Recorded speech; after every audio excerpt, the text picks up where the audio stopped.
Your source for all things Texas Tech. This is the Ask Level podcast from Double T 97.3. Hey, what's happening? Welcome into another episode of the Ask Level podcast, episode number 26. That's not right. 36. I was like the women who always stick their age at one spot, trying to make yourself 10 years younger than you are. 36, not 26 this time, but that's Chris Level. I'm Chois Woodman. I saw you raise the eyebrow. You think I was digging a hole there? Well, yeah, and you just kept digging. Yeah. Okay. So well, but yeah, foot, mouth. I'm used to that. it can only get better from here, Woodman. That's right. Get better from here. That is right. So had a week with some NFL draft going on this past weekend. We got to see Tyree Wilson and his name called extremely early. That was pretty fun to watch from Kansas City.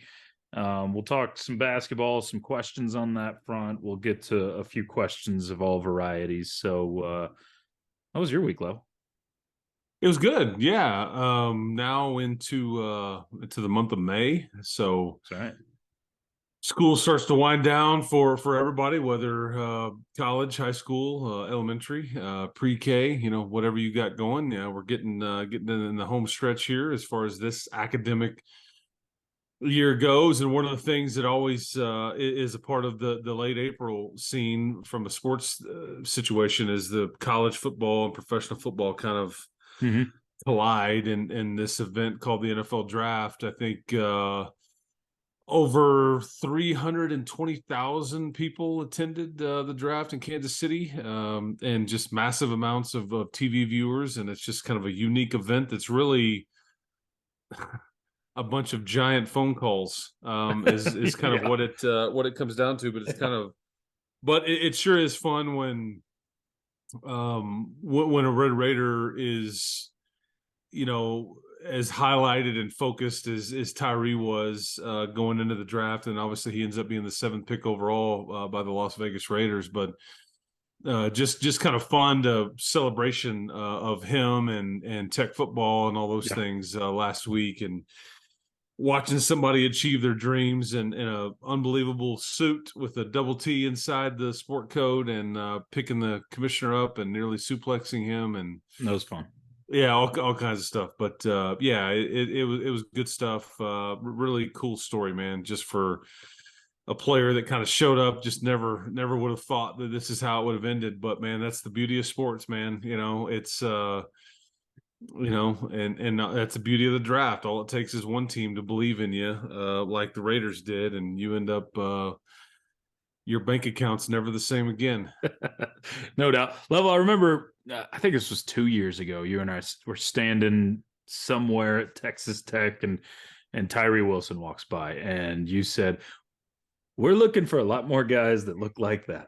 and just the measurables, that sort of thing. And he shows up in a huge way, lives up to not just the size, but the talent and the athletic ability this past season. But thinking about where he went from in one season, because I think he had about a 5th to 7th round grade if he would have left last year and gone to the draft. He goes from that sort of thing to a top 10 pick in the draft. And there's stories like that every year, but it's really cool when it's your guy. Yeah, it is. I think part of Tyree's story is, and that's part of the. In fact, it was funny because I had somebody in my family reach out to me and go, Max Duggan, 7th round pick. Now they live in Fort Worth and all those things, and I said, yeah. I mean, I get it, because you're thinking like Heisman Trophy finalists and all that, but he doesn't have a strong arm. He doesn't have big time measurables. He's not running a 4.4. And the NFL is just very much in the measurables game. Yes. It needs to look the part, and there needs to be production with it. And there's examples to the contrary all over the place. But if you have the measurables, and that's just a word. And so, in other words, are you tall enough? Are you fast enough? Do you weigh enough? Are you do you have this kind of wingspan? I mean, all the things that you can include into the measurables conversation. And Tyree he checks about every box that you're looking for from a measurable standpoint. And he's not perfect, but he's a guy, and you just haven't had many that look like him, that when you eyeball him, it's kind of like you built him in a factory and said, hey, what's your prototypical, outside linebacker or rush end or whatever your scheme, that you want to employ is. This is what it looks like. Yeah. Right. I mean, he looks like the Under Armour, uniform, the plastic, thing that they hang the guys they uniform have on. inside the Yeah. It's got like, there's building, more muscles on those guys. I'm like, but that's Tyree. He's a real human. Yeah. But when you add the production to it with the measurables conversation, that's when you start cooking with gas, man. And then Tyree was able to do that. And it was interesting last week hearing, because when you're in the part of the draft where Tyree was, like, we're talking top 10. Yeah. It's not about all the things that you maybe are. They really start to look at what you aren't, and you start to hear the negatives, and Sure. they're looking for reasons, or media or a team or a decision maker, whatever. They start to try to poke at it, Right. and come up with reasons on why you shouldn't pick a guy that high. Because people, if you miss a pick in the top 10 and it's a bust, you get fired, and that's just the reality of that profession. And so you were trying to mitigate risk. Like, I need to know, and look, does Tyree play too high? Does he play in the Big 12 conference? Is he semi-raw? Did he have enough sacks last year? I heard all kinds of different things. Yeah. He plays at Texas Tech, whatever the naysayers were. But I just, in some of the things that I was asked to be a part of, radio interviews or whatever it was, I had a hard time with some of the line of questioning at some level, and it kind of frustrated me because I can't, there's nothing bad I could say about the kid, man. No. He's a freak in every sense of the word. I'm clearly biased. I don't apologize for that. I've been around him a lot. Or should you? Yeah, I'm around him. I've been around him a lot and watched him up close. And I think the Raiders got themselves one hell of a human and one hell of a football player. He doesn't say a whole lot, and I think that goes a long ways. But I was pleased that the Raiders, picked him at 7, and Max Crosby and Chandler Jones will be a pretty good duo to learn from, depending on how they schematically how they kind of set that up. But the Raiders have got, and I think it was interesting because Tyree, they asked him in his media scrum after it was over, hey, is there a quarterback you would love to sack? And he's like, Pat Mahomes. And they said, do you have a message for him? And he said, no, sir, no, I don't. I mean, and that kind of just sums up right who Tyree Wilson is. And I wouldn't put it past him to sack Patrick Mahomes. So I would guess you might see that happen. I love the tweet from Pat Mahomes too. Good luck, but take it easy on me, that sort of thing. And they'll play 2 times a year now, as long as they're in the same division. They're on the same team, but they're on different teams. That's right. Right? Yeah. That's so right. both Just Red Raiders and just sack him, don't hurt him. That's all we're asking. There you go. Keep it clean. Yeah. That's what we want. So yeah, NFL draft, cool. And you mentioned the measurable type of thing. We haven't seen just a ton of those guys go through Texas Tech, but you got a couple on campus coming into this next season that are close. And Miles Cole, Steve Linton, these are these big prototypical pass rush type of guys that I think you can, if they can take especially a Cole that you saw him come on a little bit at the end of last year. If you can take a leap like you saw from Tyree Wilson in this season, those are guys you should be excited about. Yeah, I think so. I think that duo right there has a combined, I think I'm right here, I think they have a combined 5.5 sacks total in their college careers. Yeah. And so, there's some measurables there, but I mean, again, the production, right, and that's really what's at stake here, for them this next year. But yeah, it would certainly be nice if one of them, really lit it up, and I mean, heck, if we want to get greedy, yeah, you'd love to see both of them light sure, it up. But I think, they do have some measurables, and I think that if they can, add some production to it and show that they still have more to grow, and they're just kind of tapping into potential. I mean, yeah, I think let's be honest here. I don't envision a top 10 pick by anybody on the Texas Tech roster or anything like that. But having said that, to be fair, I probably would have said the same thing a year ago at this time. So again, that's the beauty of sports, man. That is the beauty of sports, and who knows? Tech didn't end up getting anybody else drafted. You had a few guys signed. Of those guys that signed, Level, who do you think projects to have the best opportunity or best career in the NFL? Yeah, you have Muddy Waters that goes to the Jets. You have Sir Roderick Thompson that goes to the Saints, and then you have Trey Wolff that goes to the Titans. Mm-hmm. I think Trey Wolff has got a real shot to stick in the league. Yeah, I think 42 out of 52 in his college career. I think, and again, you just have to be really good when it counts in the preseason for a guy like Trey. But I think he'll have a chance. And then, the thing about, Robert Saleh, that is the head coach for the Jets, a defensive-minded guy and all that, I guarantee you he could find something for Muddy Waters to excel at. What just concerns me, back on the measurables conversation, is that 4.9 40 that Muddy ran, because it's too slow to be a safety, in some ways too slow to be a linebacker. Yeah. Or can he make up for it with intelligence and just football smarts and football IQ and angles? And so we'll see, because I mean that's why he wasn't picked, if we're being honest. I mean, the production off the charts, I think, led the country in DBs with tackles for loss, but just he clocked a slower 40 time, and yeah. I think and I thought Sir Roderick had the next best chance to have his name called, but you just never know with that position. And again, I think that his 40 time and all that is certainly something. But I mean, they all three, honestly, I may feel best about Trey Wolff.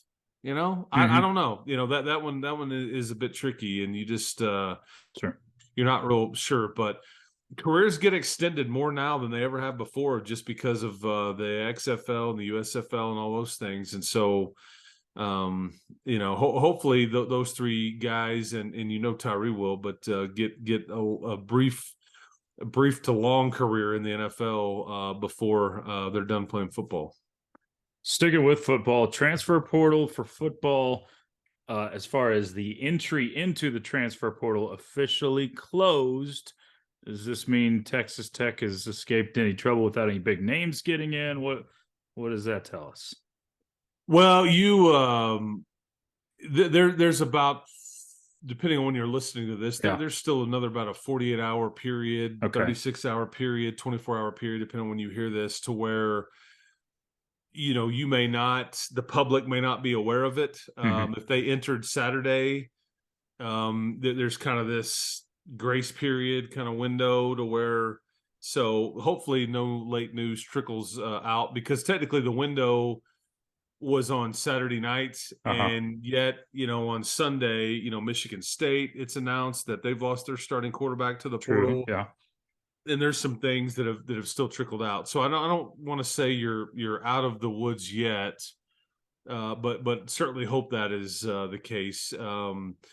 If somebody has jumped in there, we are at this point, you and I are talking about, we are unaware of that. That's true.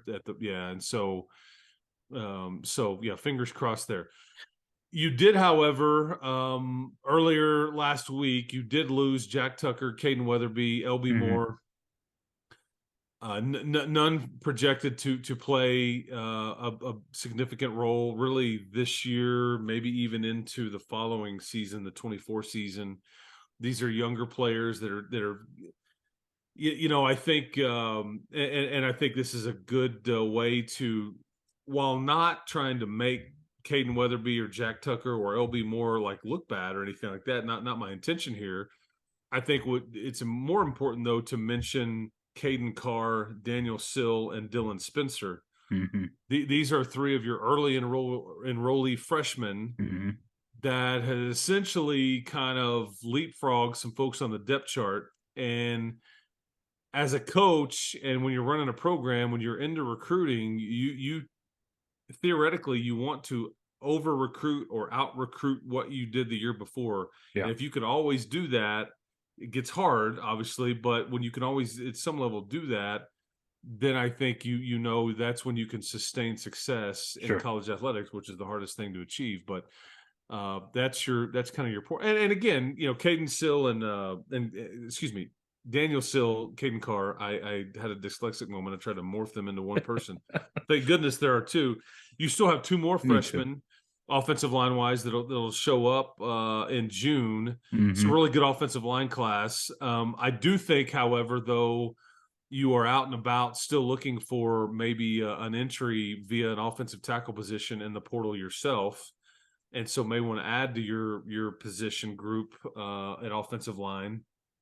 And I think LB Moore, you know, leaving. I think that you've seen some offers to a couple of linebackers in the portal, one from Ferris State, one from Northern Illinois. And so I think that there's still some room or still some potential work to get done with you putting your roster together, I guess I should say. So this is twofold, but I think they're basically telling you we'd like a little more help offensive tackle wise and interior linebacker wise. So in this portal window closed on Saturday night, but does not close obviously for seeking out players in the portal. That's no, not down at the all. road. This window was just about entering it. Yeah.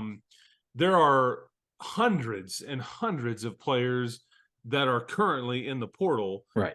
The Saturday evening deadline was just to enter it. So to prohibit you showing up on Wednesday morning and going, I'm missing all these dudes, and I didn't know, excuse me, I had no idea that I would be without these guys, you know, and so it's just trying to really keep the schools and players and coaches, it's trying to protect them from themselves. So there's not this 365-day recruiting cycle going on. Yeah. Like at some point, we gotta limit this, folks. Yeah. So, yeah. So barring any late news, like you mentioned in the portal, you've really gone a couple of cycles through with Joey McGuire as your coach, where you really haven't lost any major guys. Kobe Minor might be the biggest name that you've lost to the portal up to this point in terms of two deep type of guys. But it seems like everywhere we look, everybody's losing somebody, a big player here or there. Why? Oh yeah, It's kind of crazy that Joey McGuire's been able to keep everybody or most of your main guys intact. Yeah, this has become the norm on just kind of some churn. Yeah, at the back end of your roster. It's not going to stop. And again, if Jack Tucker or Caden Weatherby or LB Moore, they want to play more somewhere else, and I you know, you can't fault them for that. That's the way this is set up. Now the flip side is that they get into the portal and like, you know, hey, I've thought about it. I want to come back. You know, like you're under no obligation to save a scholarship or to save a spot or whatever for them. Yeah. So yeah, but Joey's been able to keep the nucleus intact. Again, the Kobe Minor departure, that was a bit of a blow. I don't mind saying that. I mean, he would be heavily factored in this year, you know, had he stayed back at semester. I think Philip Liddy was a guy. I don't know if they necessarily wanted to lose him. I think, but your point is well taken in that it's a culture that most of these kids really want to, you know, be a part of. And sometimes though, it's about patience. You know, is somebody willing to wait their turn and kind of ease into this, or does somebody want to skip to the end really fast? Like everybody's running a different race, going through a different journey with what their expectations are versus what the needs are of the program and all those kinds of things. But I just know Joey is very big on being upfront, transparent, honest with all these guys. You know, I think that is that is a good way to be. All right, a few questions we have from the audience. We'll start with a couple of random ones, then get to a couple of basketball ones after that. Let's start with this one. Why does baseball not have a net ranking like basketball does. It doesn't make sense for Tech to be top 15 in the rankings and then 60s in the RPI. She'll drop from top 15 after losing 2 of 3 to K-State this weekend. Yeah, that's basically each sport and its selection committee can decide what criteria they want to use. The college football playoff, they put a committee together to rank the contenders, and they use a variety of different things. We've heard body clock, and we've heard eye test, and we've heard, then there's the hard data. And did you win a championship? Did you, how good are you on the road? Did you even play for a league title? Did you ultimately win? I mean, there's all kinds of stuff there. And then in basketball, they kind of changed this up several years ago, because it used to be an RPI scenario, and they were like, let's create this net ranking, and they basically are telling you it's through the NCAA, but this is our barometer. This is what we will use, and it's neutral, it's home, it's away, it's there's a variety of different things that kind of factor into it, but it constantly changes day to day throughout the season as the results start to come in. And it's not, foolproof, and it doesn't mean that if you're the 23rd, ranking in the net, that you can't get a 1 seed, for example. But again, It's just a good barometer. To the person asking the question about the ranking in the net and all that stuff, it's, and I hate to say this, but, and Choice, this, but like the top 15 ranking, it's meaningless. It doesn't count for anything other than making you feel kind of better about yourself or seeing the number next to it. And then it really is absolutely meaningless. Right now, if the season ended, most of these projections that you look at have Tech as a 2 or a 3 seed. Doesn't matter about the ranking you've got, but a 2 or 3 seed in someone else's regional. So and I think it's clear based on your, and so the point is that I think the college baseball selection committee factors the RPI in heavily. This is their, and again, it's how you played at home. How'd you play in your league? How'd you play? It's some different, a slightly different formula that they use, but that's kind of what they use. And so, unfortunately, your RPI, at least last check, was in the upper 50s, lower 60s, and it may get worse after losing the series at Kansas State this weekend. Because I think one of the knocks on you is you haven't been exactly very good away from home, and I think that is, you're being punished for that. But that's, everybody knows the rules, and it just doesn't look like there's really any way that the Red Raiders will be in a position to host. No, I think they could win out and even win the Big 12, and I think it'd be really difficult. I agree. Based on happen, so there were folks that were like 23 and things like that I think barely got to host last year, but that's one of the highest examples of an RPI in the lower 20s, and that was fairly recently.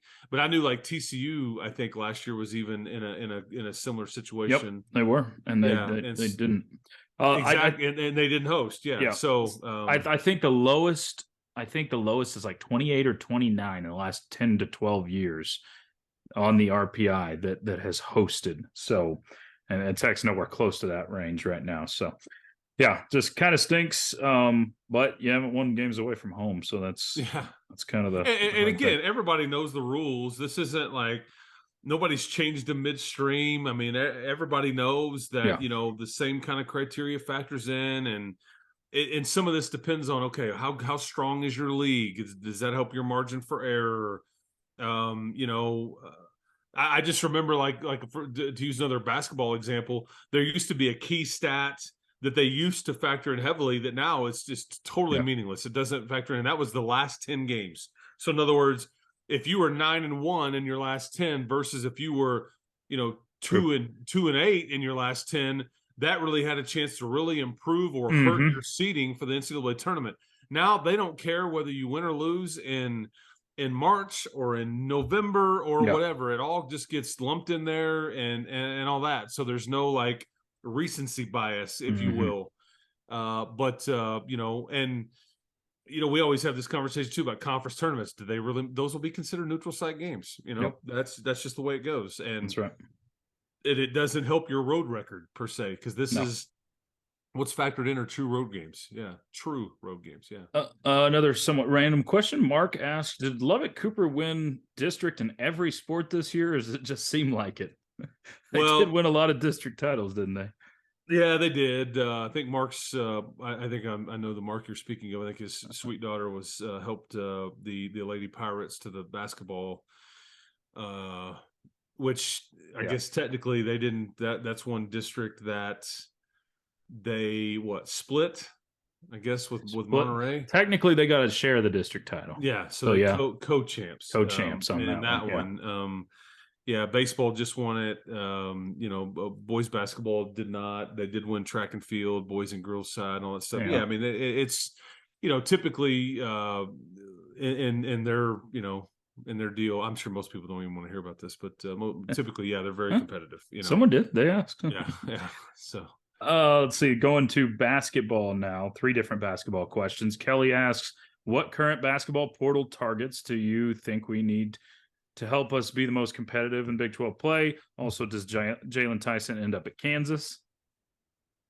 What portal targets would help you? What was the way it was phrased? Be most competitive in Big 12 play. Yeah. Well, the best portal transfers. That's the ones that I would prefer. The ones at the top of the list. Yeah. That right. Tylor Perry guy would be pretty good, which I believe he'll make a decision on Tuesday. So when you're listening to this matters on that front. Yeah, correct. You have a feeling on that one, any direction, or is it just kind of up? Well, I don't, unless he snuck in to Lubbock this past weekend. I don't think that it's Texas Tech per se, because he didn't visit. However, I would say he knows the coaches, and so maybe doesn't need to visit. I go back more to fit on. I think you're more likely to add Kendall Weaver, the point guard from UTA, than you are Tylor Perry. I could be wrong. Okay. And I think, one of them, it was the freshman of the year in the Southland. The other one is the, player of the year with 1 year left in the, Conference USA. Yeah. And so I just gather, his stature and being an older player, I just think, I don't know if you're going to add something like that next to Pop, based on how the X's and O's part of it. Again, I could be wrong. And I will say this, if Tylor Perry shows up here and he does pick Texas Tech and say, you know what, I just want to play for Coach McCaslin, he will be the ultimate culture guy, and he will be the guy that Coach McCaslin, Coach Brower, and Coach AC kind of point to and say, do it like this guy does it. This guy squeezes as much out of him, his ability, and what he had as anybody we've ever coached.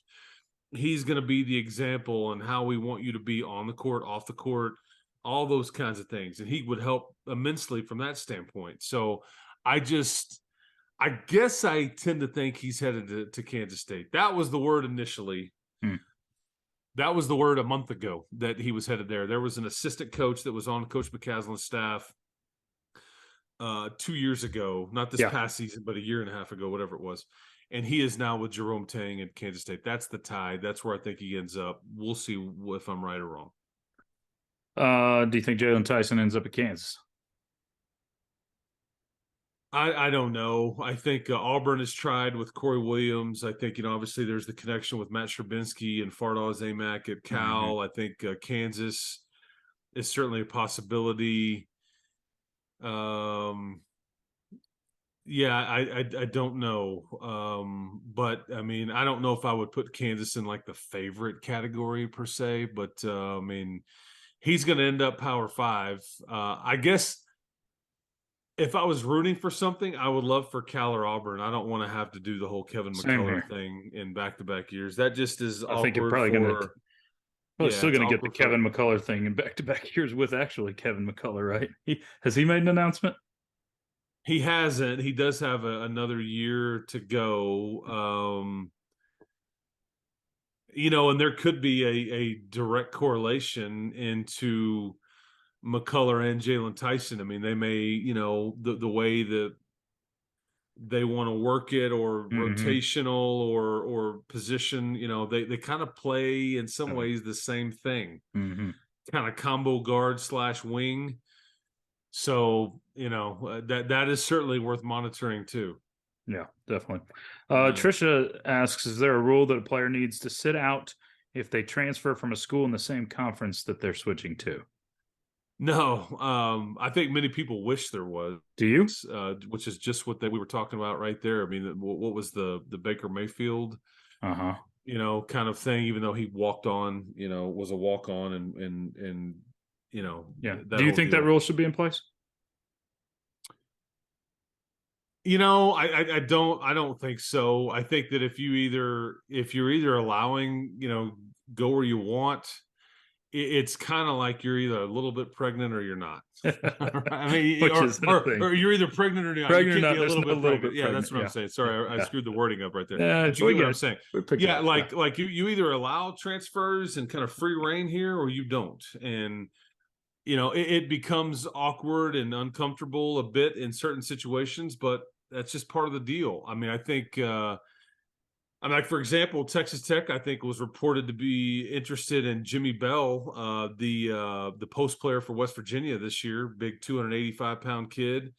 I mean, maybe it benefits you in a situation like that. But we've seen a variety of different, and most people talk about the basketball part of this because this has been fairly high profile, but I think as long as everybody has the same rules, I guess I'm okay with it. I don't know if I'm gonna ultimately get my feeling. Again, it's worked for Texas Tech in some ways and worked against you, But again, nobody's. If you wanted to keep a guy, you should have kept him. If you don't want to have to play against him, kind of deal. You know what I mean? Yep, definitely do. Doesn't make me like it, but it's still. I mean, think about it. Think about it. Oh, where would you be right now if you didn't have Monroe Mills playing left tackle for you?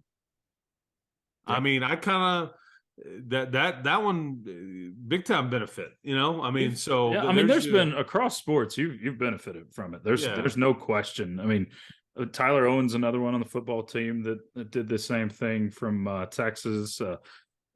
Your baseball team, Gavin Cash. That's a pretty good one that you got from Texas. So yeah, you benefit from it. It makes you cringe at times when you have to go up against Kevin McCullough and some others like that. But it's where it's at right now. Roberto asks, who is Grant McCaslin targeting for coaching assistants at this point? Yeah, I think everybody would love to know that. I mean, again, I will maintain that Ben McCollum will be a part of this search until somebody tells me that he's not, or until that all staff spots are full.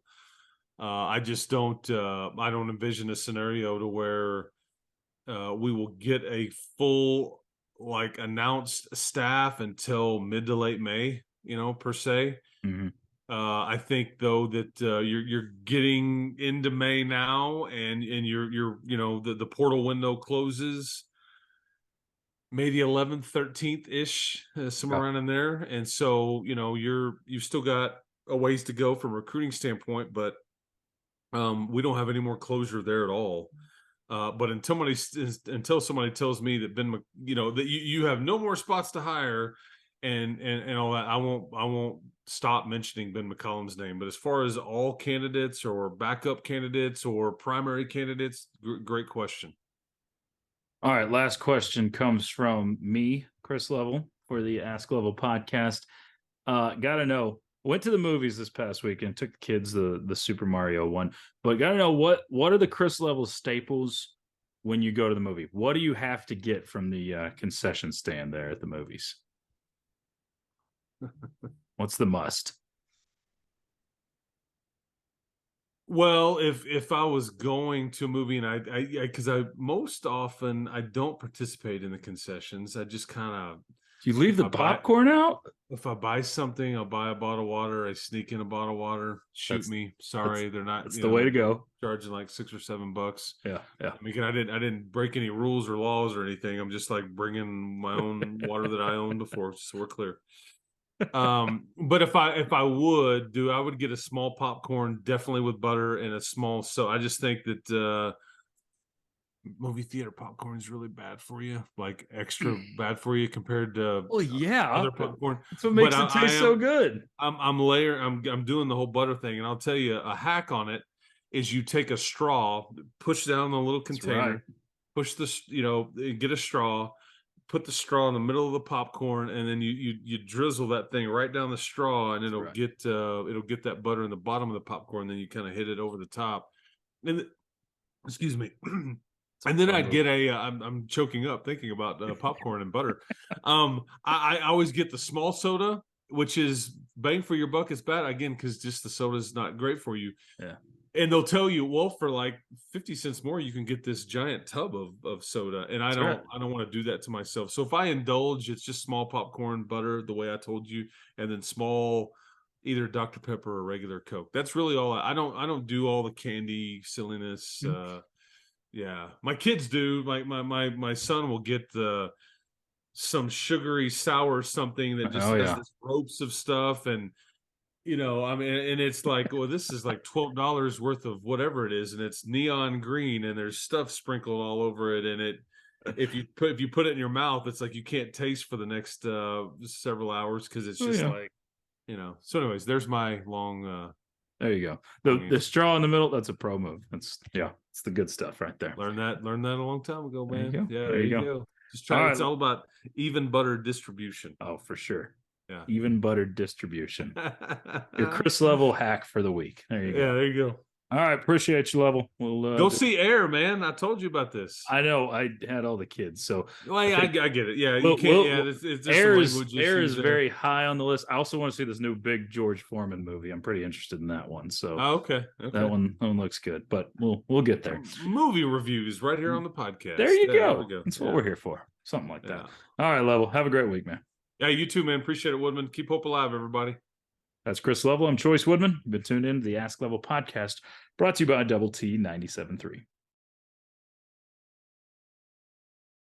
You've been listening to the Ask Level podcast, powered by Double T 97.3.